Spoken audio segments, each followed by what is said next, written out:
killed her. He cut her fucking head off, and he's guilty.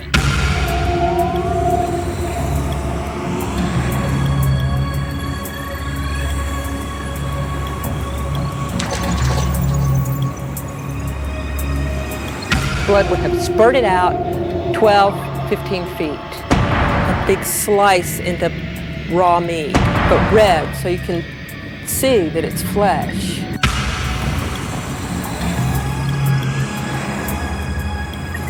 This young man died in a bloody heap, staring at a helpless woman. I can be the keeper of the horror.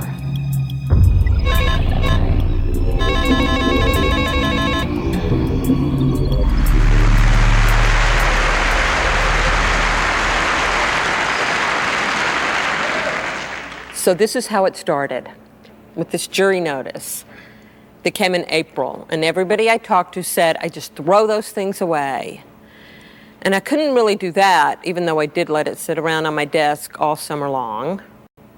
So when I finally sent it in, I got this official summons for the very next week, September 19th. Now, I knew that jury selection was going on for the Simpson civil case, but I didn't really make the connection because I just rarely think that anything of any significance has anything to do with me. So I'm driving down to Santa Monica, looking for the courthouse on the map, and I saw those tents and cameras and all those crowds, and I drove right past because this is LA. I thought it was a movie shoot.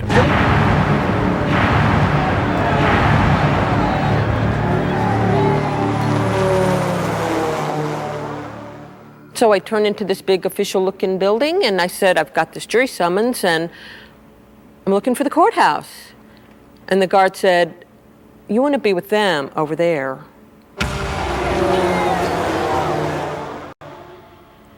Oh. This is that. So by the time I got over there, just getting from the parking lot, and being one of the ones allowed to walk down the sidewalk with the crowds behind the barricades was like getting into Studio 54. The first thing they told us was that we had to sign a form saying whether this would be a medical or a financial hardship. So I'm thinking, I could do this. Because I work freelance, designing scenery and lighting.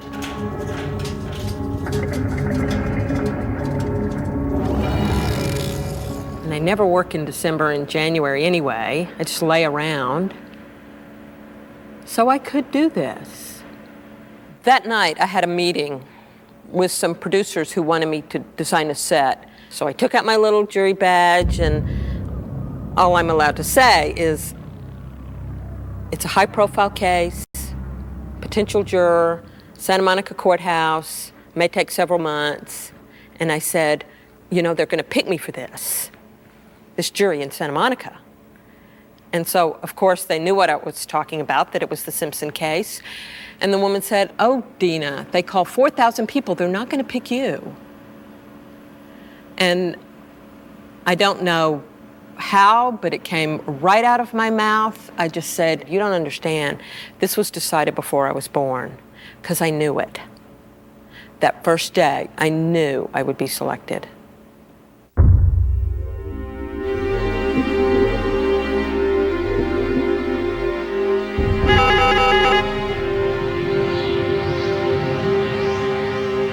The individual jury selection like this, where you bring one juror in the courtroom at a time, always takes a long time. So you don't poison the other jurors by the comments of any one juror. Once again, race playing a major issue in jury selection. Jury selection took about a month. The first questionnaire was 20 pages, all about the criminal trial and all the publicity. It was like taking a test that I was flunking because I was so in the dark about all this. Because the feeling I had had during the criminal trial was like when everybody in the whole country was watching Dallas and I didn't. I thought Miss Ellie shot JR. And then they ask the question about the Bronco chase, where you were, what you were doing, and I didn't even know it had been going on. 5 freeway, past the 55 freeway. O.J. Simpson is believed to be in the white Bronco that you see in the center of your picture, followed by as many as 9 orange Leave. I'm gonna go with Nicole. That's all I'm gonna do. That's all I'm trying to do. Think about everybody else, all right? I couldn't do it on the freeway. I couldn't do it in a field. I want to do it at her grave. I want to do it at my house. You're not going to do anything. So then they ask, have you ever expressed any opinion about the guilt or innocence of O.J. Simpson? And I said, yeah, I've expressed them all. Some days guilty, some days not guilty, depending on who I'm talking to. Hey, Buster, join the game, Buster! Remember the victim! And some days I was just convinced that there'd been a big frame-up. 100% not guilty. Who framed OJ? I don't know. Best of luck. Best of luck, man. Best of luck. You're the man. We love you. But most often, who the hell knows? So the first questionnaire eliminated all but like 100 people. We had to go back in and fill out another questionnaire, another 22 pages. And this was all about yourself and your personal experiences with the police.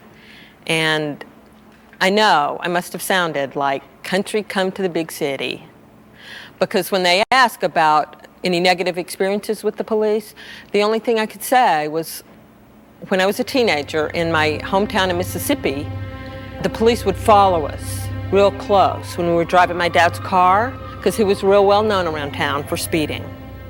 My opinions about interracial marriage, well, I just think marriage is a bad idea to start with.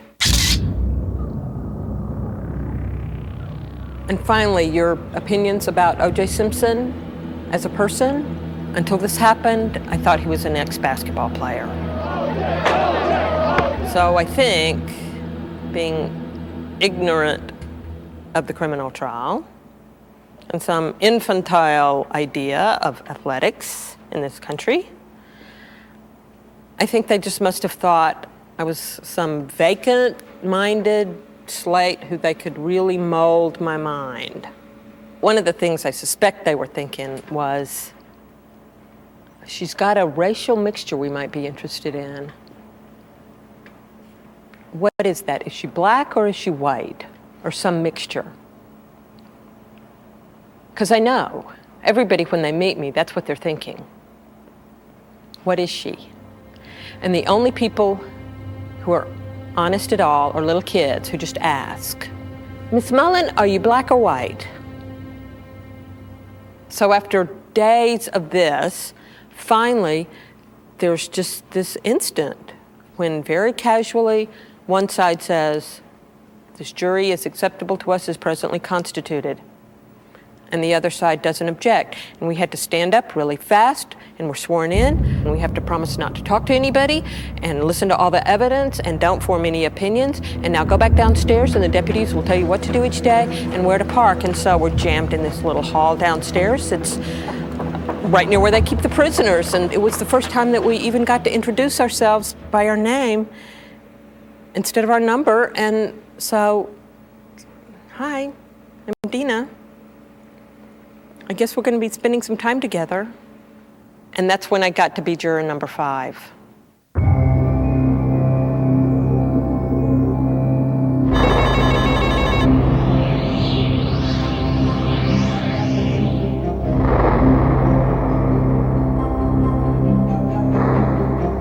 There were opening arguments both outside and inside the courthouse, signaling the start of O.J. Simpson's second trial.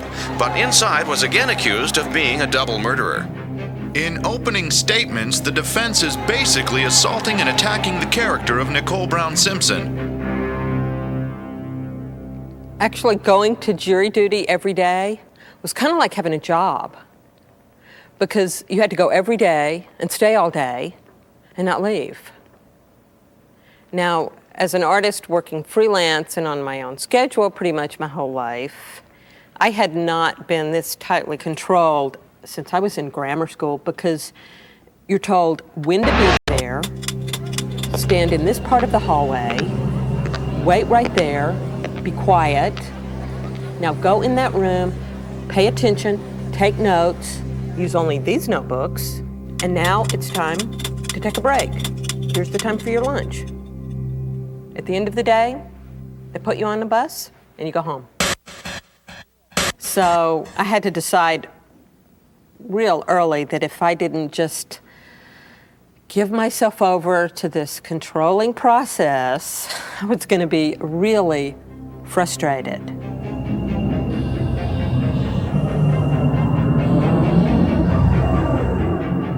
Even though we had no control, we had all the power, because everything being said and done in that room was for our benefit. And it wasn't a very big room at all. The judge was maybe 10, 12 feet away.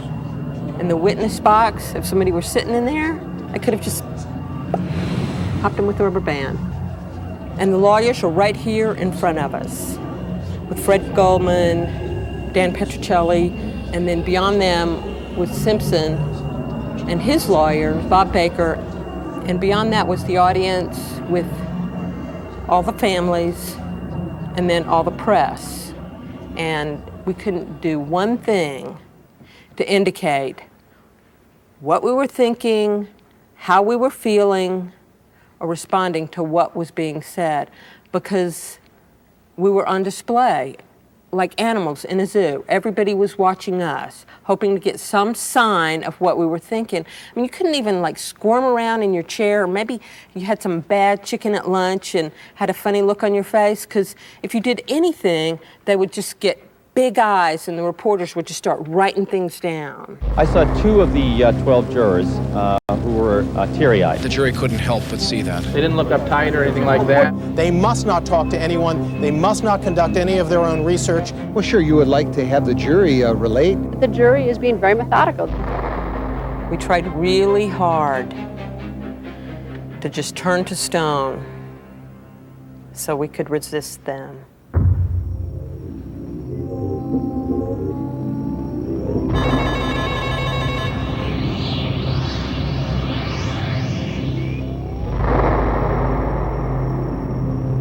The decedent was wearing a short black dress that was bloodstained and a pair of black panties.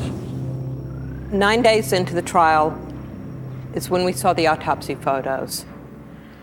And after that, everything changed. Because let me tell you, there was something to see.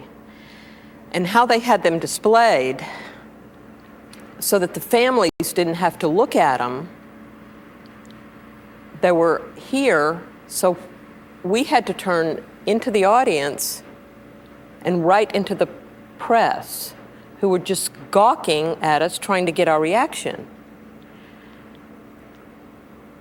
And there was one juror who wouldn't look at them, and the judge had to say,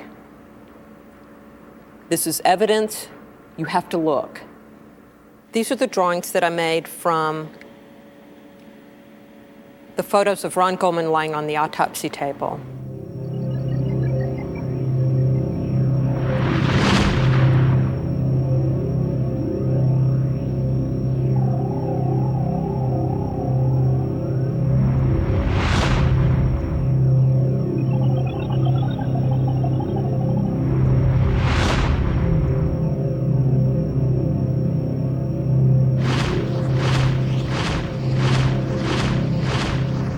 And he's got all these cuts here and here, here, all over his arms, and these big, huge gashes on his neck.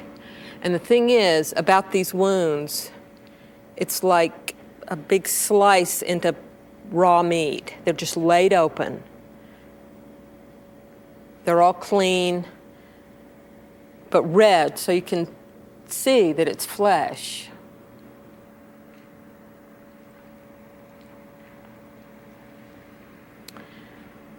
And this little thing right here, this is what they said killed him. It's tiny. They said the knife went in 5 inches and pierced his aorta. and his blood pressure fell, and he collapsed and died.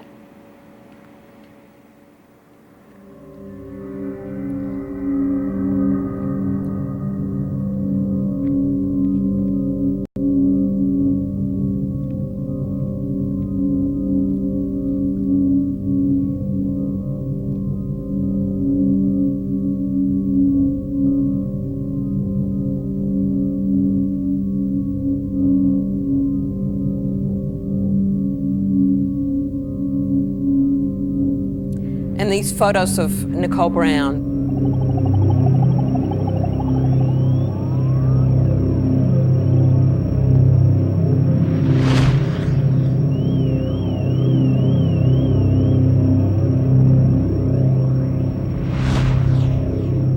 We had seen photos of her that very afternoon at her daughter's recital.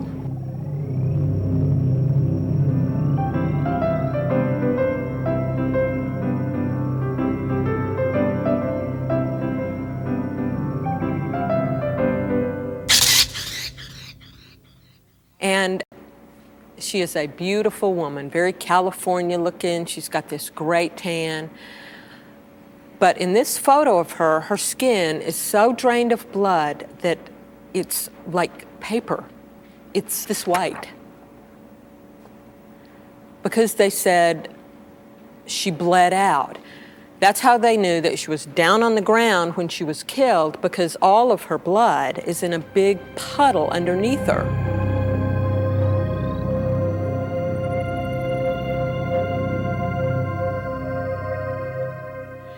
That the pressure in the heart is so great that if she had been standing up when she was cut, that the blood would have spurted out 12, 15 feet. And that's why there was hardly any blood on O.J. Simpson, because she was down on the ground and she bled out.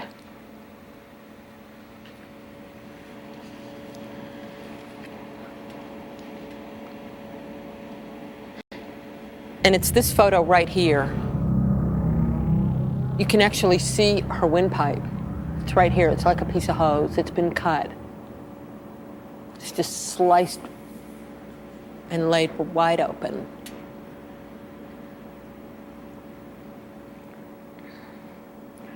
There was another photo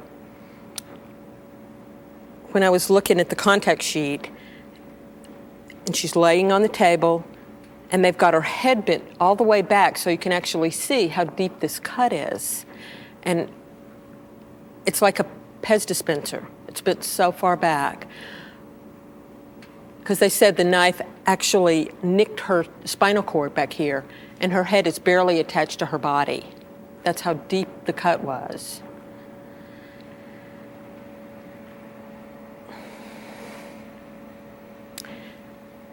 And it's these photos that I keep in my mind when I think about her, about how her head got cut off. And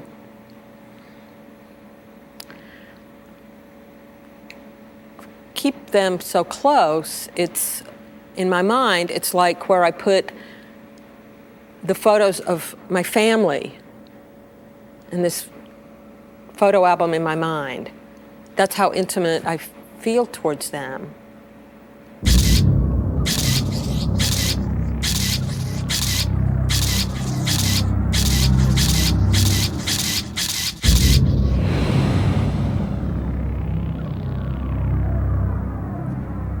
But before that, they were just dead bodies, just evidence.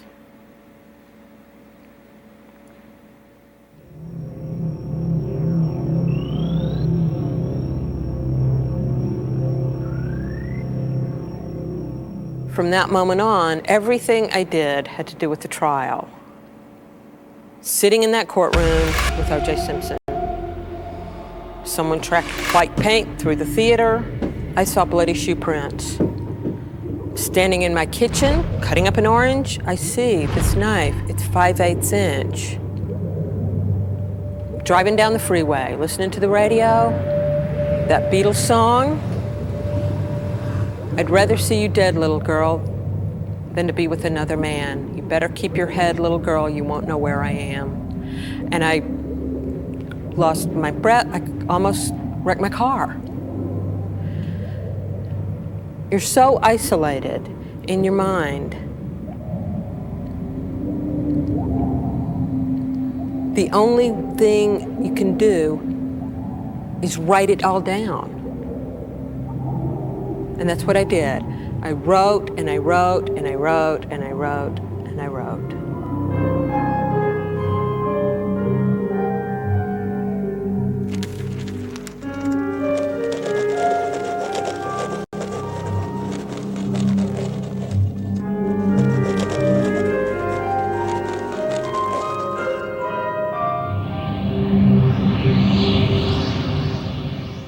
The day O.J. Simpson took the stand, that courtroom was jammed. O.J. Simpson took the witness stand promptly at 9 o'clock this morning. At times when questioned about domestic violence.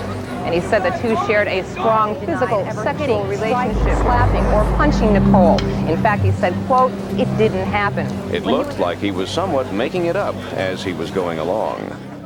And this moment is one of those moments of real life drama that's so much better than anything anybody could write or put in a movie or put on stage, because he was so there, and he's really big, which was one of the first things I had noticed about him, is he's got this really big head. I mean, literally, it's like this big.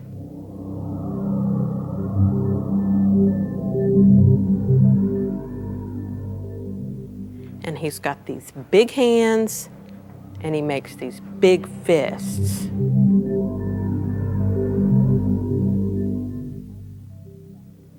So Dan Petruccelli is asking him about the domestic violence and beating his wife. He's O.J. Simpson. I think you know his record. Could you just send somebody over here? Hey, what is he doing there?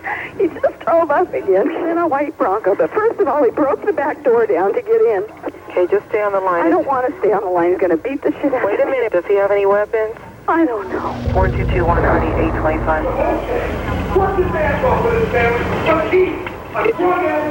Is he inside right now? Yeah. Okay, the kids are sleeping. You think he's still going to hit you? I don't know.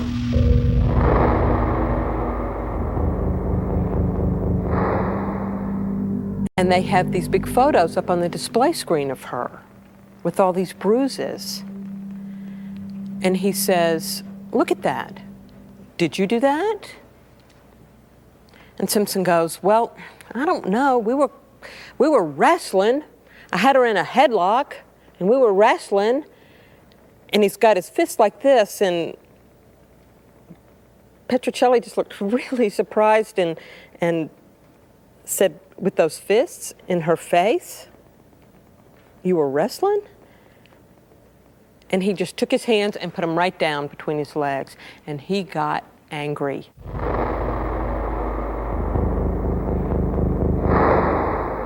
The vein in his head starts pulsating, and his jaw is clenched, and his eyes go black. And I thought he was going to fly right over the witness stand. But later, after lunch, when he got back on the stand, he is so calm. And I have written in my notes, medicated? He looks drugged.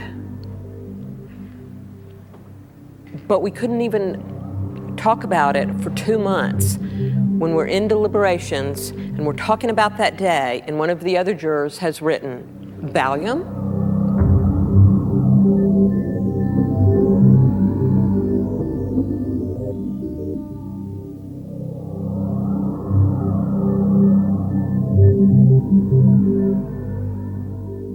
So, day after day, we would go in and get all this information, all about DNA and cell phone records and police logs, and hear all this testimony all about back gates and front gates and dogs and blankets and ice cream and who went where and what they carried and how long it took and who didn't go somewhere else.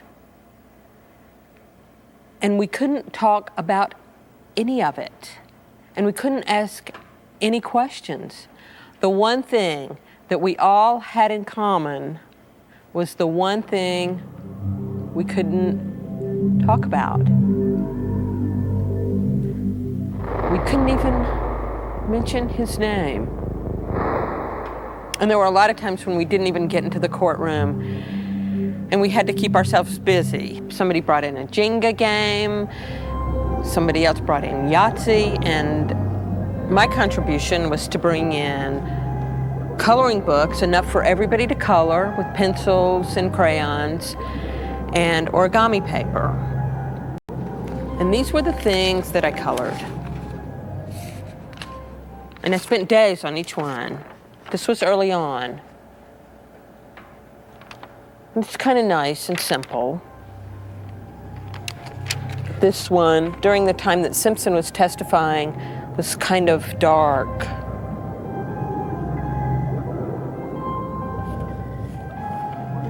And this, I think, is my favorite one. It was finished at the day we finished the verdicts. And having all these toys around was like being in kindergarten. I even brought in a blanket and a pillow so I could nap right after lunch. I didn't care if people watched me drooling on the floor, just crawled up under the table and snoozed.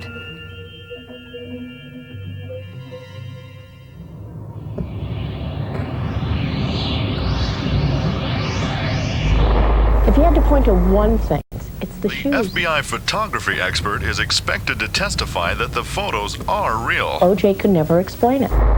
The day the Bruno Magli shoes were introduced, you could tell something was up. We didn't even get into the courtroom till 11:30, and when we got in there, everybody was all in a lather. I mean, the judge was all red in the face, and the lawyers were huddled up and making lists and calling out evidence items into the record. And then there they were. These 30 photos of Simpson wearing those Bruno Magli shoes. They were huge. And an enlargement of his feet, this big. And at first, all I could think of is, they spent a lot of money on this. The real power of these photos was when Simpson was on the stand and Petrocelli is asking him, photo by photo, is this your head? Yeah, that's my head. Is this your jacket? Yeah, that's my jacket. Are these your pants? Well, I'm kind of a little bit more snappy dresser than that, kind of baggy. Are these your shoes? No. Those aren't my shoes. Every single photo and then the blow up. And this takes all afternoon, on and on about pants and shoes and belts. And every time he got to the shoes, he says, no, those are not my shoes. And that he never owned those ugly-ass shoes. And just listening to this guy, it reminded me of listening to one of my nephews when he was about 7, and he would kick his brother underneath the table and say, I didn't do anything. Those aren't my shoes. I didn't kill her.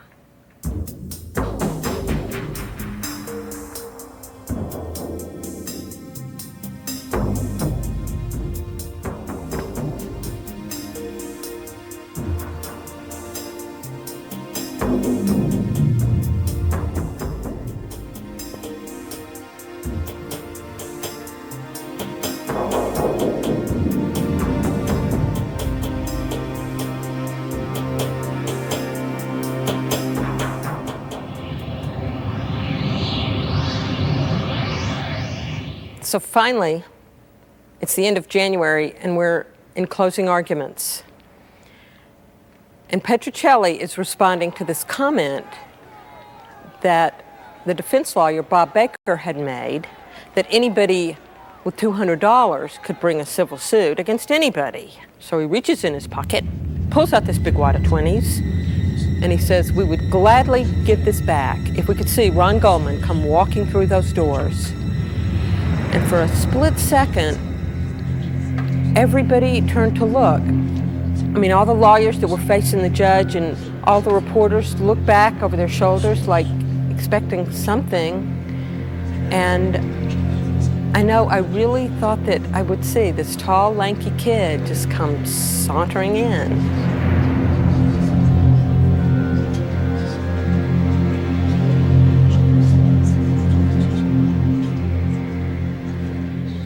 And it was just the barest flicker of hope.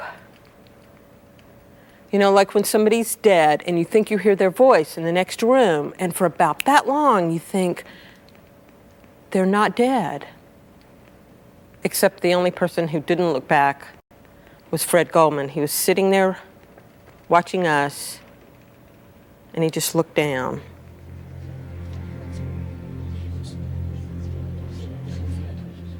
It wasn't reported in the press that way. After the trial was over, and I read about that, they told all about the big dramatic moment when he shook this big wad of money. But this other moment was the first time in the whole trial that I ever had any sense of Ron Goldman as a real young man.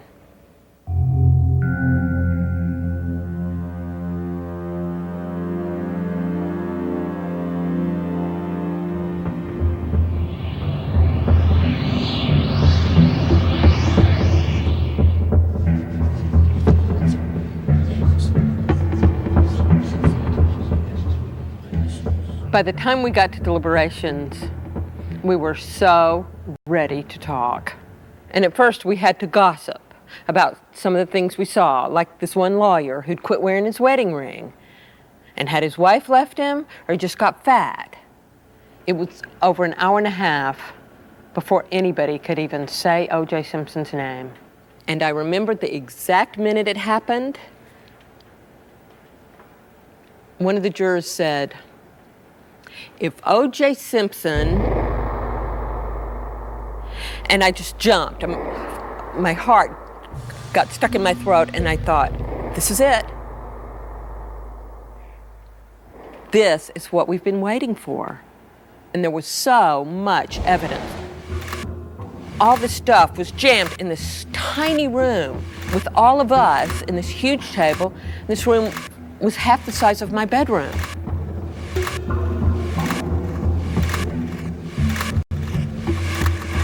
So we had everything out on the table, and we had those gloves.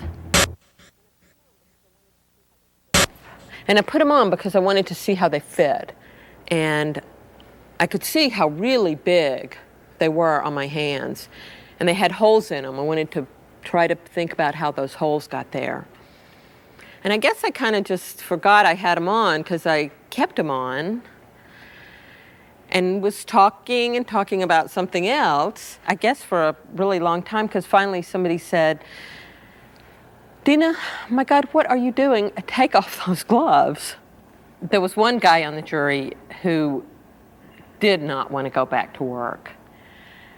He had to have an hour and a half at lunch, 2 breaks in the morning, 2 breaks in the afternoon, and I don't know if he was scared to go back to work or if he just never wanted to go back to work ever, because he just wanted to stretch this out like he was on vacation. And there was a moment during deliberations when he said, now I know he killed her, but, and I just lost my mind and I went completely insane. I don't know what the but was going to be, but I reached over and I grabbed the big book of autopsy photos and I was just flipping through till I found the picture I wanted, and I said, killed her? What do you mean killed her? He cut her fucking head off and he's guilty. And I just threw the book at him. And the foreman says, sit down and shut up. And this guy goes, don't tell her to shut up. And this other guy goes, yeah, you shut up and quit calling us stupid. You've been insulting us all week. And we were just yelling like it was the most important thing we'd ever done. And at that moment, it was.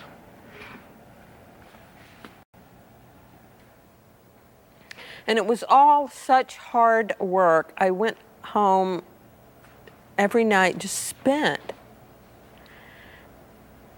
And would eat and get in my pajamas and go to bed at about 8:30 and dream about all the evidence.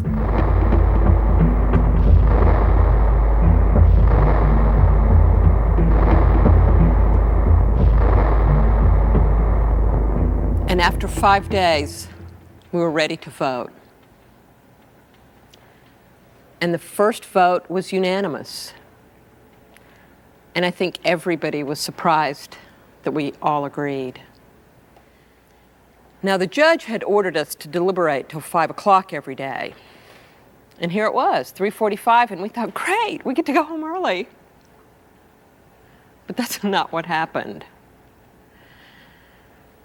We buzzed twice, which is the signal that we've got a verdict. And the judge took our verdict form and sent us back downstairs.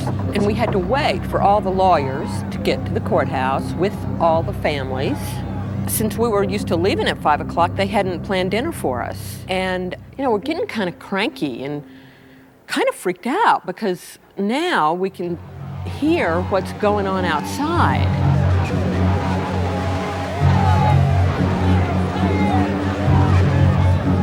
I mean, we can hear the crowd of people crossing the street.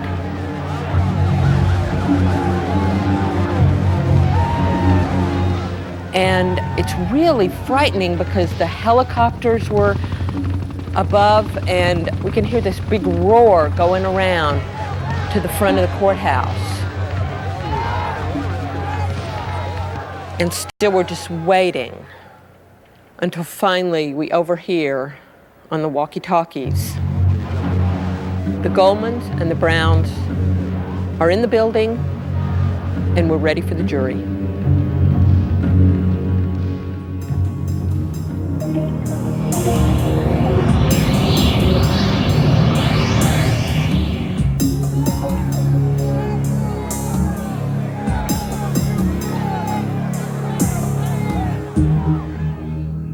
At 7:15, they march us back upstairs and into the courtroom, and it's about 90 degrees in there. It's a county courtroom. They turned off the air conditioning at 4:30, and I am just sweating, and I'm all woozy because I haven't eaten, and I sit down, and there's Petrocelli sitting right there facing Fred Goldman, and they both just looked awful, like they were going to throw up or pass out. And I didn't want them to have to wait another minute. I wanted to say, it's fine, it's going to be okay. And it took a while for the bailiff to get everybody settled down because it's just jam-packed with crowds all the way, wall to wall. So finally, everybody's settled. The judge comes in and he asks for the verdict form from the foreman, hands over this big envelope with our verdict. And when the clerk reads the verdict, there is this big, huge applause and shouting, and the judge banged his gavel on his desk and said, quiet in here, I'll clear this courtroom. A loud roar goes up as the jury decision is read. The jury has found O.J. Simpson willfully and wrongfully caused the death of Ronald Goldman.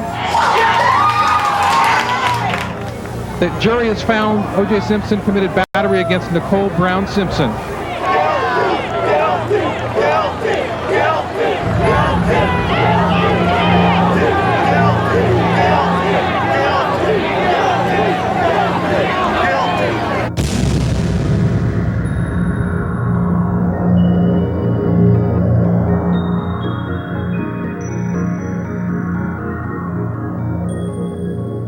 And this was the first time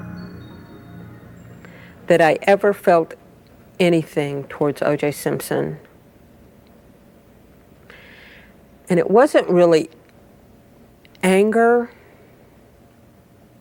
I just thought, I can call him a killer to his face. I've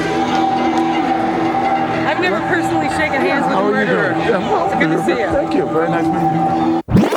I've never personally shaken hands with a murderer. It's good to see you. Thank you. Very nice meeting you. Does that hurt? And I just felt like poking him and saying, you cannot lie to me.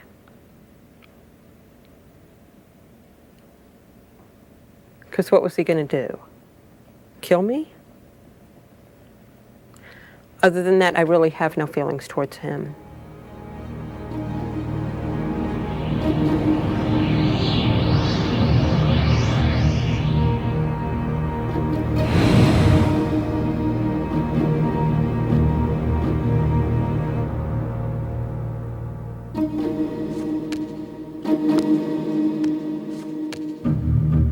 I knew that after all these months of being protected and sheltered, that we were going to be assaulted by the press.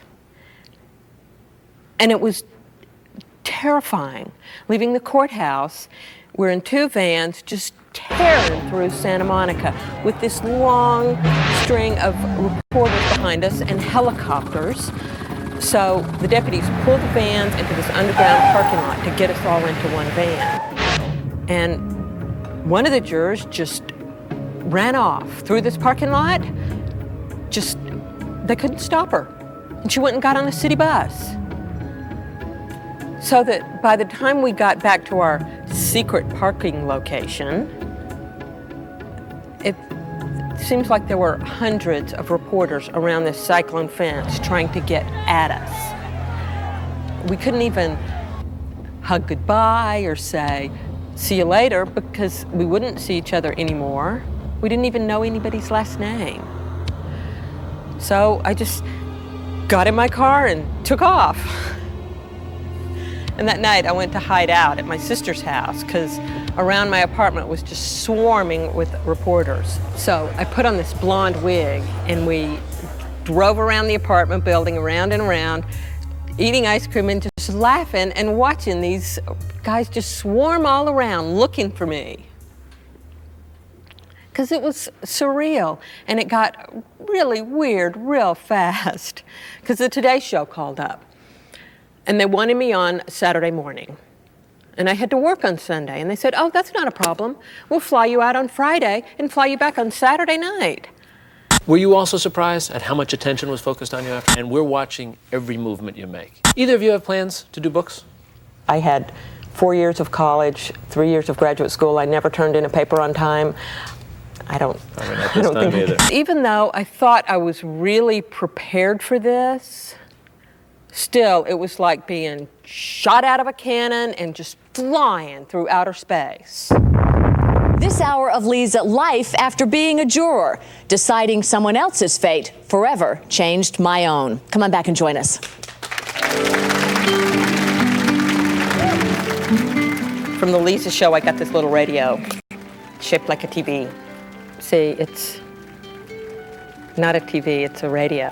But it's shaped like a TV because she's on TV. Would it make you uncomfortable or frighten you to come face to face with him, Dina? I don't think so. I wasn't really very interested in him before, and I'm really not interested in him now. She's the tell it like it is lady.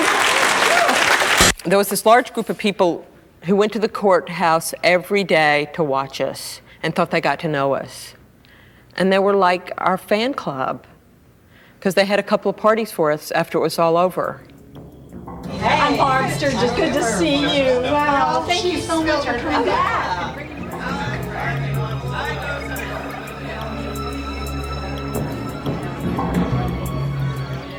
And they gave us these T-shirts.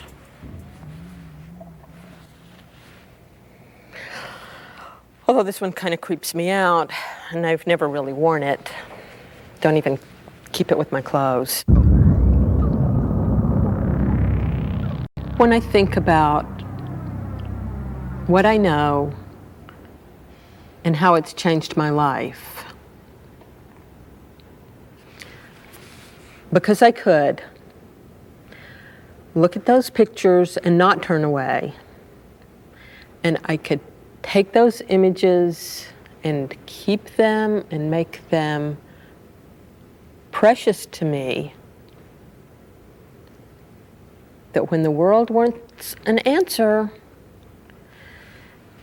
I can take them and I can say, see, this is what there is, and this is all there is. This young man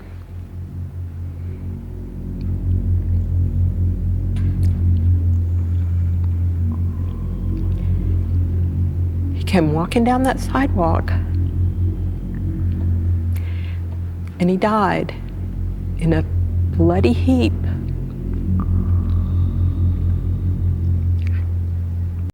With his eyes open, staring at a helpless woman in her bare feet and with her head cut off. Do you see? This is what there is.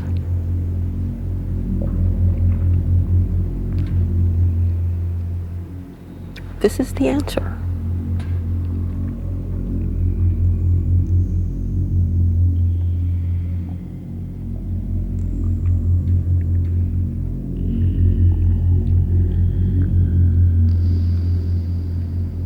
So in that way, I can be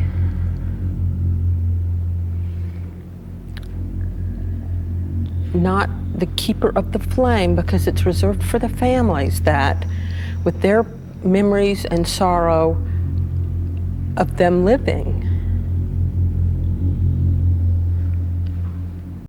But I can be the keeper of the horror